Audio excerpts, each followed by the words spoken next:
Aloha everyone and welcome to my presentation. First of all, please let me introduce myself.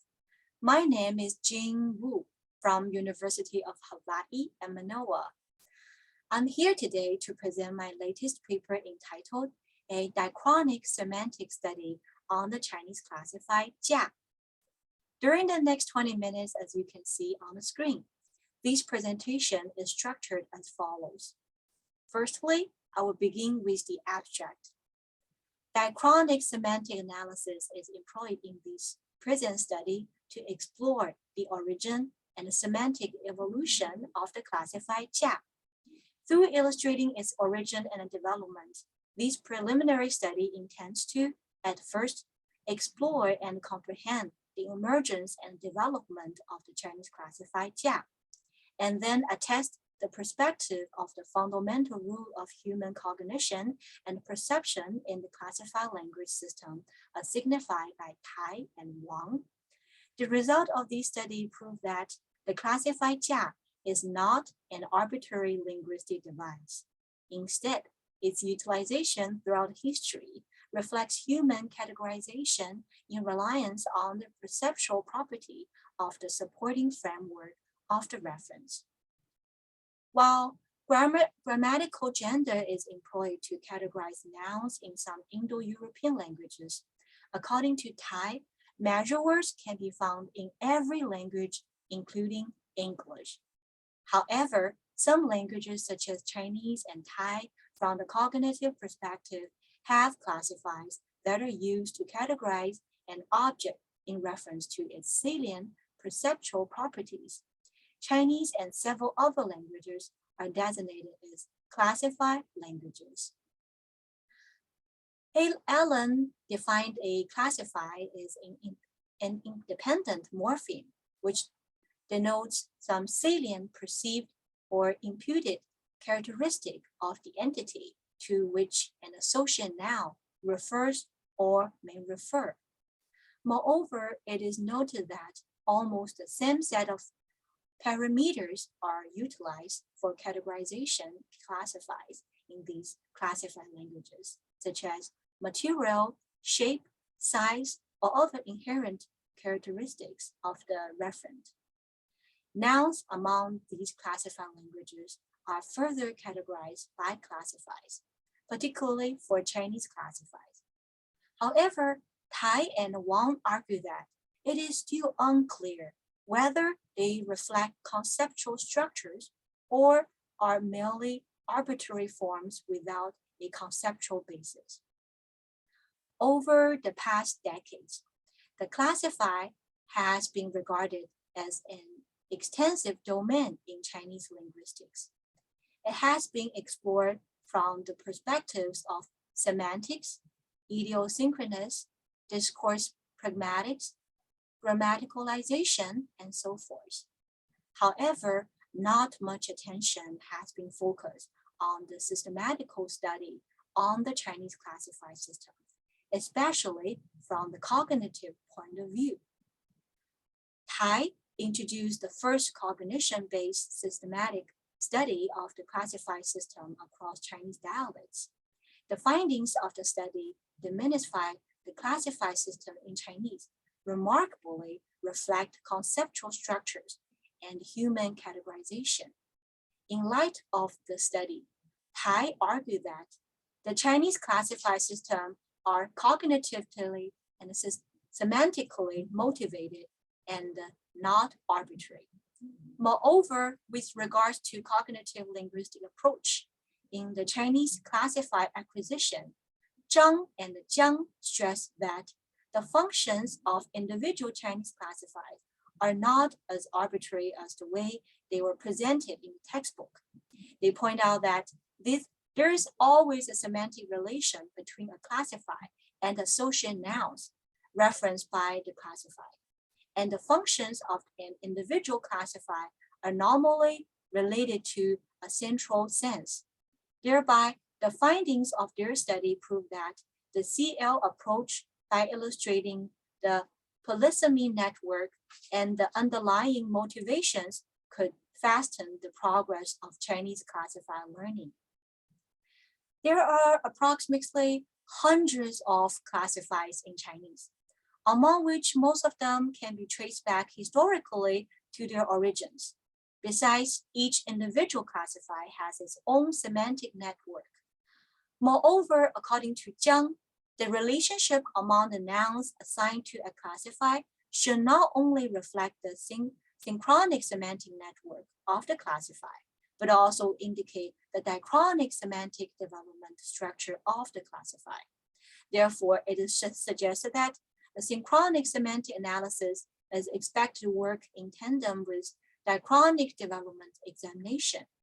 Such a collaborative approach may promisingly lead to more comprehensive and convincing observations. The character 家 as a later form compound is composed of the semantic 木 wood and the phonetic 加 to add.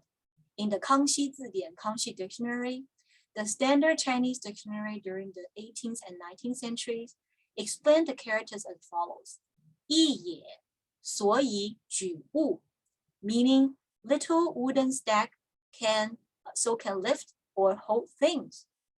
Hence, 家 originally constitute a noun referring to a frame, a rack, or a stand used to hold up things as illustrated in example 1. 凡以干为衣架者，名曰仪 from 尔雅士气书. Here, 家 denotes a clothes hanger. Thereafter, it has been extended a corresponding verbal meaning of to prop up things with the frame, rack, or stand. Then more precise verbal meanings of to build, to construct, and later more abstract verbal meanings of to support, to help, and so on. The verbal function of 家 emerged from the pre-Qing period. And then its both nominal and the verbal meanings were concurrent, used till the Wei and Jing and southern and northern dynasties, as demonstrated in example 2 here. 构架着靴，工匠之利也 from 论衡. Here, 架 means propping. Later, 架 evolved into a classifier as well as its classifier function progressively developed during the Wei, Jing, and the southern and northern dynasties, as shown in example 3. 既立宅宇而所起五间六架 from 宋书五行志, which means the resident place has been constructed. It is a place where 5 rooms and 6 structures were built up. As aforementioned, the classify function was evolved and developed during the Wei, Jing, and the southern and northern dynasties. Afterwards, from the Tang dynasties, the usage of 架 as a classifier was applied extensively, particularly indicating reference that need support of bone structure items as well as racks for putting and hanging items, as illustrated in example 4. 城中12架当12城之位 from 通典, meaning there are 12 bell chimes, each representing a position for 12 hours. And example 5. 一架长条万朵春，嫩红深绿小柯云 from 唐诗蔷薇.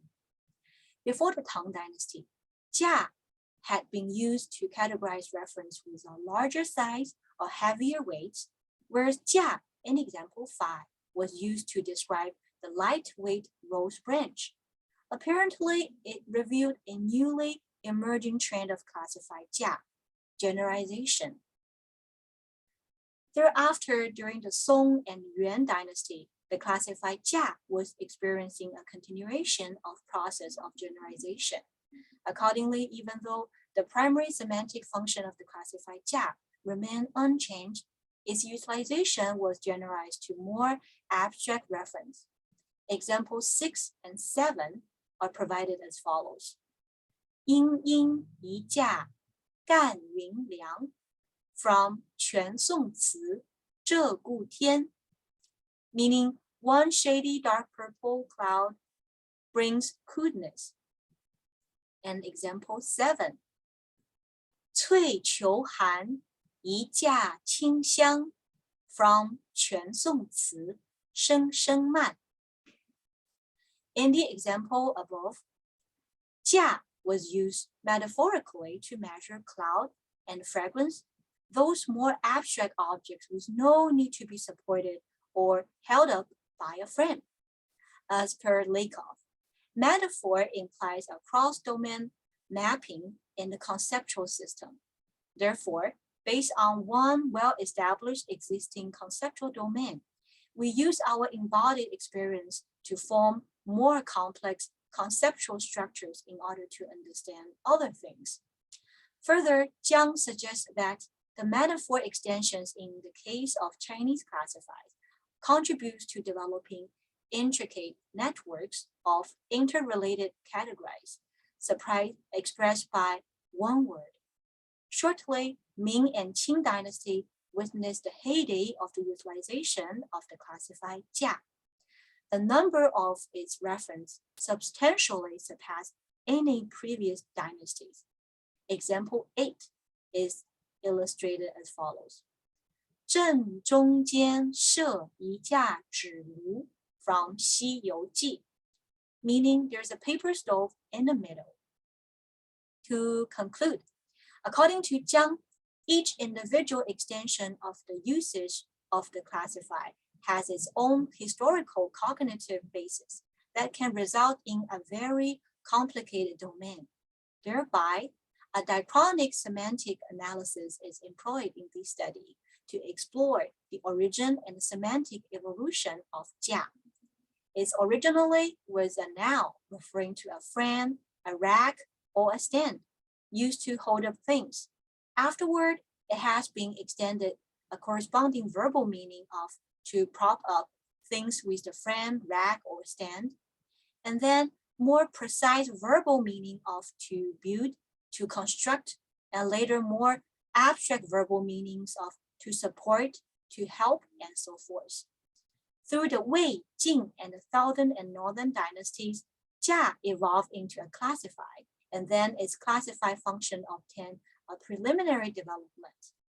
Thereafter, from the Tang dynasties, the utilization of jia as a classifier could be found extensively, primarily indicating reference that needs support of bone structural items as well as racks for putting or hanging items. Such a generalized process proceeds through the Song and Yuan dynasties. In consequence, its applications were generalized to more abstract reference.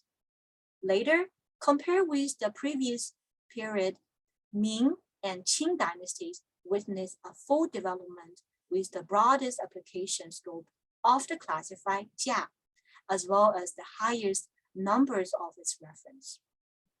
So clearly, the diachronic semantic evolvement and the development form of the Chinese classified jia not only reveals the inherent semantic network of Chinese classifiers, but also demonstrates the cognition and perception development of Chinese people.